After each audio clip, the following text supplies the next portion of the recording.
Que Deus em Cristo nos abençoe, que a graça do Senhor Jesus esteja sobre as nossas vidas, a nossa família, e que Deus ele possa continuar falando no nosso coração nessa noite, a qual a palavra de Deus diz assim, versículo 39: Então ordenou Jesus: tirai a pedra. E disse-lhe Marta, irmã do morto: Senhor, já cheira mal, porque já é de 4 dias. Versículo 43. E tendo dito isto, clamou em alta voz: Lázaro, vem para fora. Saiu aquele que estivera morto, tendo os pés e as mãos ligados com ataduras, e o rosto envolto no lençol. Então lhe ordenou Jesus: desatai-o e deixai-o ir. Glória a Deus. Somente esses versículos, meus amados, é com muita alegria que nós estamos aqui fazendo a vontade e a ordenança de Deus. E essa ordenança, dentro dessa ordenança que Deus, que o Senhor Jesus, ele trouxe para os apóstolos e alcançou a igreja do Senhor, a qual os dias de hoje existe uma missão, a missão da igreja de servir, de acolher e de amar. E nós estamos aqui amando através da palavra, acolhendo através da palavra e servindo através da sua gloriosa palavra de Deus. Esse texto, meu amado, vem falar sobre um dos maiores milagres realizado na vida de um cristão, a qual fala da ressurreição de Lázaro, um homem, uma família que era amigo de Jesus, a qual é um texto bastante conhecido, um texto a qual a Bíblia diz que Jesus não amava tanto a Maria, a Marta e a Lázaro. E nós entendemos algo profundo e espiritual na nossa vida. Não é porque nós somos amigos de Cristo, não é porque Cristo nos ama, que nós não podemos passar por luta ou dificuldade. E a Bíblia vem dizer que aconteceu algo inesperável nessa família. Aconteceu que Lázaro veio a ficar enfermo. E nós sabemos que cada milagre, cada sinal realizado por Cristo, Deus ele sempre tem, o Senhor Jesus, através de cada parábola, cada sinal e cada milagre realizado, ele sempre tem uma mensagem para nossas vidas, para nosso coração. Porém também, não somente uma mensagem, Jesus ele sempre tem o prazer de glorificar o Pai, de honrar o Eterno. E esse texto ele também fala sobre isso. Ele vem dizer que a enfermidade que estava na vida de Lázaro não era para a morte, mas sim para que o nome do Senhor viesse ser glorificado. E nesta noite nós estamos aqui levando a palavra de Deus até a sua vida, até a minha vida, a nossa família, para que o nome do Senhor venha ser glorificado. Nós estamos aqui não com outro intuito, mas sim com o intuito de levar o Evangelho da salvação, o Evangelho da paz. E diz o texto, meus amados irmãos, que as irmãs de Lázaro mandaram chamar Jesus. Porém Jesus, ele demora um certo tempo ao voltar, mas quando volta, Lázaro já está morto. E uma das suas irmãs diz: Senhor, se tu tivesse aqui, meu irmão não tinha morrido. E nós aprendemos, irmãos, que as coisas de Deus não é no nosso tempo, não é do jeito que nós pensamos ou imaginamos, mas sim no tempo dele. Ele é o dono do tempo, somente ele tem esse poder e essa sabedoria, somente ele controla o tempo. E o tempo do Senhor, o tempo certo do Senhor, ela é boa e a vontade agradável para nossas vidas. Mas o que me chama a atenção, que eu quero falar apenas, era um versículo 39, aonde Jesus, ao se encontrar com Marta e Maria, e pede para ser conduzido até o sepulcro, até onde Lázaro estava sepultado. Ali naquele momento, quando Cristo chega lá, ele diz, ao ver aquela situação, que Maria chega aos seus pés, começa a chorar. Jesus ali naquele momento, ele se compadece e pergunta onde que Lázaro foi colocado. Eu quero dizer, meu amado irmão, meu amado ouvinte, que todo aquele que chega aos pés de Jesus, todo aquele que procura, que reconhece a autoridade de Cristo, como essa mulher chamada Maria, com essa mulher que vivia aos pés de Jesus, Jesus Cristo, ele se compadece.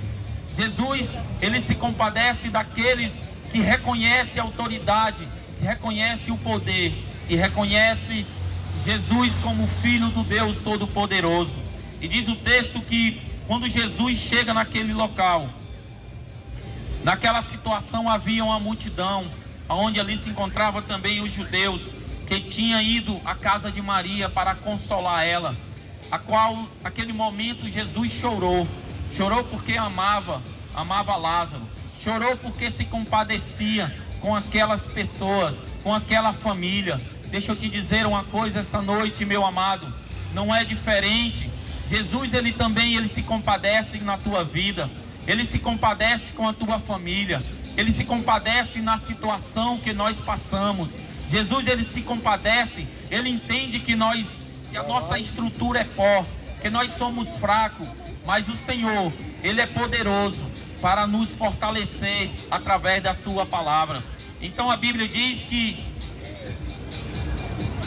o texto diz que quando Jesus chegou naquele lugar, ao se compadecer com Maria, pelo seu irmão que estava morto, com aquele a qual ele amava, o seu amigo, então Jesus, ele chega de frente do sepulcro e diz, então ordenou Jesus, tirai a pedra, e disse-lhe Marta, irmã do morto, Senhor, já cheira mal, porque já é de 4 dias. E aqui é algo interessante, que Jesus, ele dá uma ordenança a tirar a pedra, a qual, aonde estava tampado o sepulcro, aonde estava colocado Lázaro. Meus amados, interessante é que a pedra é que separava Lázaro de Cristo. Era essa pedra que estava fazendo uma separação de Lázaro, o morto, para Jesus. E nós aprendemos algo interessante, que não é diferente na nossa vida, os dias atuais. Sempre há algo que nos separa de Deus. Sempre há algo que separa a humanidade de Cristo. E a pedra, muitas das vezes, ela vem representar nas nossas vidas o orgulho. Muitas das vezes o nosso orgulho, ele separa a gente de Cristo. Porque o orgulho, muitas das vezes, nós se prendemos no nosso achismo, nós se prendemos naquilo que nós pensamos e achamos que é certo. A Bíblia vem falar sobre um homem chamado Naamã, um homem guerreiro, um homem que vencia muitas batalhas da sua vida pelo reinado da Síria. Mas porém este homem, o texto diz que ele era leproso. Esse homem, ele tinha uma doença rara naquele tempo, uma doença a qual médico nenhum poderia curar, a qual nenhuma pessoa naquele momento poderia ajudar ele. Até que um dia ele ouviu falar de um profeta de Israel, um homem de Deus, a qual ali tinha cura para a vida dele. E esse homem chamado Naamã, um homem guerreiro, um homem que era acostumado a vencer batalhas, um homem que era acostumado a passar por cima de obstáculos, de situações difíceis na sua vida, ele vai de encontro a esse profeta, porque naquele momento, nada que ele já tinha feito, nada que ele já podia, o seu poder, a sua valentia, a sua coragem, poderia resolver a doença que ele tinha, que era a lepra.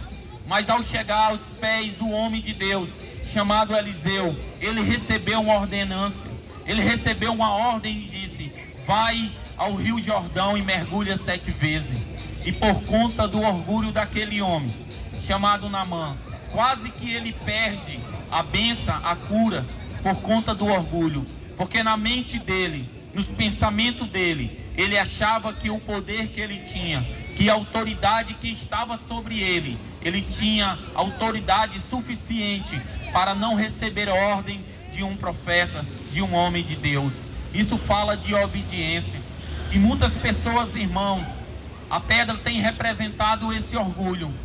O orgulho a qual tem tirado das pessoas a obediência, a qual as pessoas têm colocado na cabeça que é melhor ter razão do que ser feliz, que é melhor ter razão do que ser feliz. Mas a Bíblia nos ensina, meu amado e querido ouvinte, que muitas das vezes, para que a gente possa vir ser feliz, é melhor que a gente deixe a razão de lado. É melhor que a gente venha obedecer a palavra de Deus. Porque a pedra também, ela representa na minha vida, na sua vida, a religiosidade. Muitas das vezes nós achamos que aquela pedra, que aquela religião, que aquela religiosidade, que os nossos pensamentos e os nossos achismos são certos. Estamos no caminho certo, estamos fazendo a coisa certa. Mas a pedra sempre ela separa Cristo do homem. A pedra sempre está separando o Jesus, o Filho de Deus Todo-Poderoso, que é a ressurreição e a vida daquele homem, daquela pessoa que acha que está certo e não dá ouvido à palavra de Deus, e tem tomado as decisões pelo seu orgulho, e tem tomado as decisões pelas suas atitudes. A pedra também, meu querido, amado irmão, a qual Jesus ele está falando hoje para a minha vida e para a sua vida, a qual também representa a porta, a qual a porta do nosso coração. É necessário que a gente venha abrir, meu amado, a porta do nosso coração, porque muitas das vezes essa pedra que separa a gente de Jesus, a gente de Cristo, é o nosso coração. Porque a Bíblia diz que enganoso é o coração do homem, mais de que todas as coisas nesta vida, que nós temos que ter cuidado com o nosso coração. E por isso que lá no livro de Apocalipse, o apóstolo João ele vai dizer: eis que estou à porta e bato, se alguém ouvir a minha voz e abrir a porta, eu entrarei e cearei com ele. Talvez, meu querido, essa pedra também que está separando Lázaro de Cristo, essa pedra também represente a porta do nosso coração.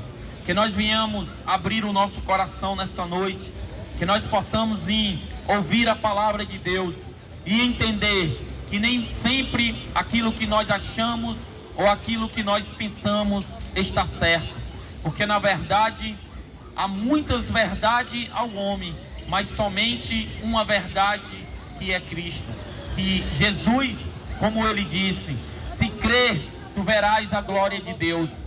Então nesse versículo, a Marta ela diz assim: mas Senhor, já cheira mal, porque já é de 4 dias. Talvez, meu amado irmão, pessoas perto de você, pessoas que até mesmo digam que não tem mais jeito, que a situação, que a pedra a qual tem separado você de Cristo, que o seu orgulho, que a porta do seu coração esteja fechado ao ponto de você não chegar até Cristo e dizer que não tem mais jeito, e dizer que já cheira mal, e dizer que a situação está difícil.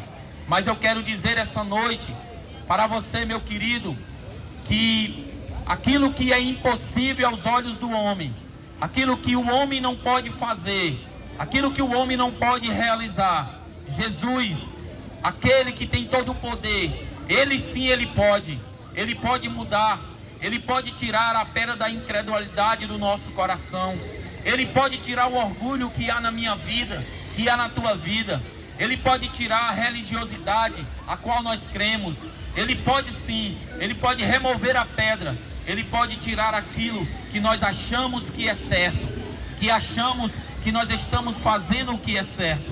Jesus, ele pode mover, ele pode mudar a situação da minha vida, a situação da tua vida. E o versículo de número 43 em diante, Jesus ele vem, está dando uma outra ordenância para a nossa vida, a qual primeiro ele ordenou tirai a pedra, porque aquilo que nós podemos fazer, Cristo ele não faz, mas é necessário que a gente venha fazer a nossa parte primeiro. Jesus ele diz no versículo 43, e tendo dito isto, clamou em alta voz, Lázaro, vem para fora. Jesus agora ele dá a segunda ordenança, para que Lázaro, ele pudesse, meu amado, vir ter a ressurreição, para que ele pudesse vir ter o fôlego de vida de novo. Ele chama Lázaro para fora, ele chama que Lázaro viesse até ele, e não é diferente nessa noite. Nessa noite Jesus, ele quer que nós venhamos tirar a pedra, depois ele quer que a gente venha, meu amado, dar o passo até a ele. E quando nós damos o passo até Jesus, é necessário que Jesus aí em diante, ele toma as rédeas da nossa vida. Aí ele começa a trabalhar na nossa vida, ele começa a fazer uma transformação, ele começa a trazer renovo, trazer refrigério, ele começa a trazer alegria para aqueles que estão tristes, ele começa a trazer a esperança para aqueles que estão sem esperança. E o versículo de número 44, ele continua dizendo, saiu aquele que estava morto, e tendo os pés e as mãos ligados com ataduras, e o rosto em volta de um lençol. Olha só que coisa maravilhosa, quando o cristão ele ouve, quando o cristão ele tira a pedra do seu coração, quando o cristão ele tira a pedra do orgulho, e passa a ouvir a voz de Deus, e dá o passo de ir até Jesus, acontece algo tremendo na minha vida, na sua vida. Primeira coisa que acontece é que Cristo, ele desata os nossos pés que estão amarrados, os pés que estão amarrados, a qual tem impedido do cristão a caminhar no caminho de Cristo, a seguir a Jesus. Jesus essa noite, ele lhe chama para você vir até a ele, para que ele possa, meu amado irmão, desatar os nossos pés, para que a gente não venha andar somente no caminho errado, mas no caminho certo, que é Cristo. A segunda coisa que acontece, meu amado, quando um cristão obedece a Cristo e ouve a voz de Deus e sai de dentro de um sepulcro e vai de encontro a Cristo, é que ele tem as mãos desatadas. Para essas mãos desatadas representa na minha vida, na sua vida, a bênção de Deus, a bênção a qual Deus colocou na mão de cada cidadão, de cada cristão. As mãos para abençoar e as mãos para ser abençoado. As mãos, ela representa a autoridade dada por Deus para o trabalho, para a honra do homem, para a honra da família. As mãos representam, meu amado irmão, a autoridade dada por Deus para você estender as mãos e abençoar o necessitado, para você estender as mãos e abençoar aqueles que precisam de uma palavra de conforto, aqueles que precisam de uma palavra de renovo. As mãos representam, meu amado irmão e querido ouvinte, aquilo que Deus deu para cada um de nós, para nós abençoarmos, para nós sermos abençoados. E por último, meu querido, quando nós temos o rosto, a qual o lençol é desatado, a qual o rosto está enrolado, a qual o cristão no momento, a qual a Bíblia diz que é o príncipe deste século, tem cegado o entendimento para que as pessoas não possam ver e nem entender a glória de Deus. O rosto, meu amado, ele representa aquilo que nós podemos sentir e possamos presenciar a presença de Deus na nossa vida, contemplar as maravilhas de Deus para a minha família, para a sua família. Então, meu querido e amado irmão, nesta noite, Jesus, ele quer que nós venhamos abrir, que nós venhamos tirar a pedra do nosso coração, que nós venhamos, meu amado irmão e meu amado querido, tirar o orgulho a qual tem atrapalhado, a qual tem distanciado de nós, distanciado o cristão de Cristo. E que nessa noite Deus continue lhe abençoando, que você possa continuar ouvindo a palavra de Deus. E nesse momento eu quero convidar aqui a nossa irmã Cristina para estar louvando